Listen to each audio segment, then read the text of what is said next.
So in today's video, we're going to learn how to build a small solar power array for an off-grid solar power system. And I used basic parts and extra panels I had from previous solar panel tests, and I think anybody can build this. It's super simple.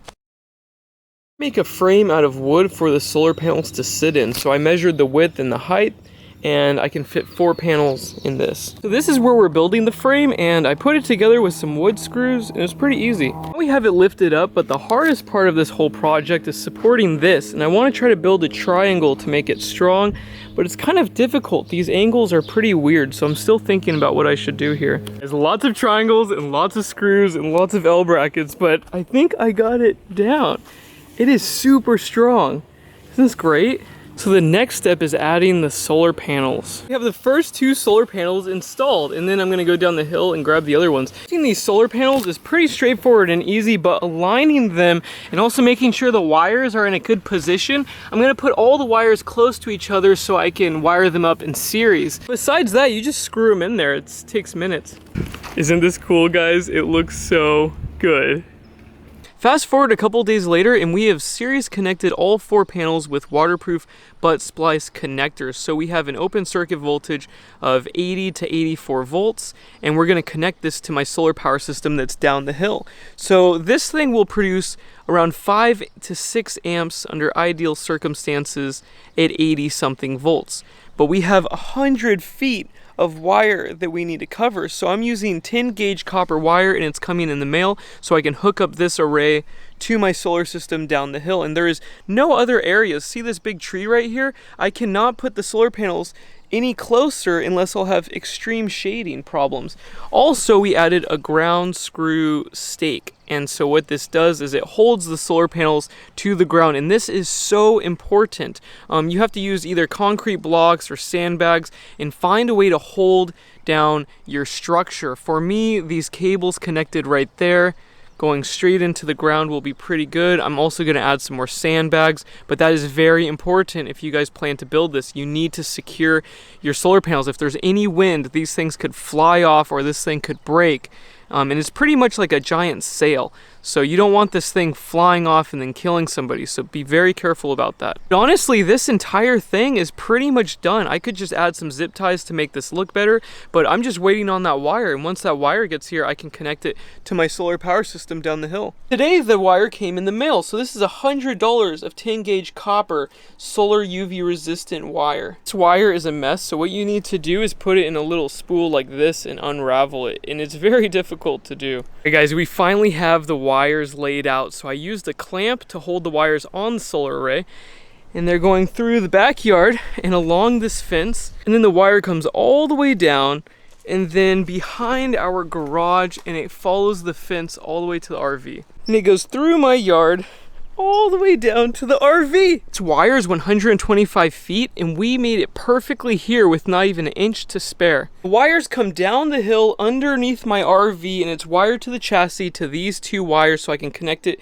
to my solar power system. Now the moment of truth to see if we actually have power. 83 volts, guys. We're good. 82.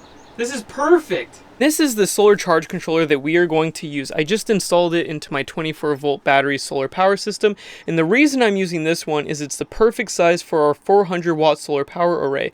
First of all, the open circuit voltage of my array will never exceed like 86 volts, and this can max out at 100, and 20 amps.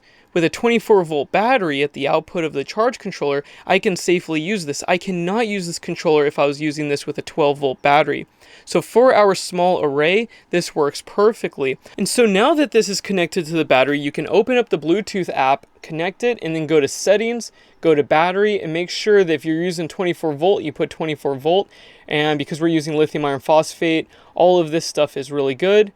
And so yeah, we're set. Now we can safely connect the solar panels. I checked the polarity of the solar wires and put it into the MPPT, and we're producing 323 watts. And that's really good because it's late afternoon. And so I'm really excited to check it tomorrow when we have full sunshine. It's also pretty cloudy outside, so this is really good. 1 week update, this thing's producing lots of power. I have 800 watts down the hill, and this thing produces double with half the wattage of panels because we don't have any shading problems on this side of the property. property. On the other half of the property, there's a huge tree and it just messes up my whole system. Oh, another thing that we should talk about is grounding the solar panels. For this size of an array, I don't really need to worry about it. The excess charge that could develop for this small of an array is very minimal, so I'm not really thinking about it too much. I should also stress that this is a very small array, and if I was building a larger one and I was, doing it to code and it was mounted on a roof or something, I would be grounding all of the panels and I'd make sure that everything was to spec. Because this is so small and simple, I don't really care that much. I still need to add some sandbags, and I might add another ground spike screw, but that one's really strong. I've tried lifting it up and it really doesn't move. Like, it's really situated nicely. But if you guys are building a larger one, I really recommend everybody contacting a professional installer that knows what they're doing and will get the right permits and will ground it properly. For me, I just needed to supplement my system with some extra panels I had laying around, and this was the cheapest, easiest, funnest way to do it. Another thing that I want to talk about is why I have this solar panel array on its own separate solar charge controller. So this one is angled at the sun differently than my other solar panel arrays. They are all at the same voltage and I could wire them in parallel, but because this one gets so much more sunshine than my other solar panel array, I have it with its own separate solar charge controller. Because right now, this one has full sunshine, but the one down the hill does not. And so if they were connected in parallel, it would drop the voltage and drop my power output significantly. So having it on its own solar charge controller ensures that I get the maximum amount of power from each solar panel array.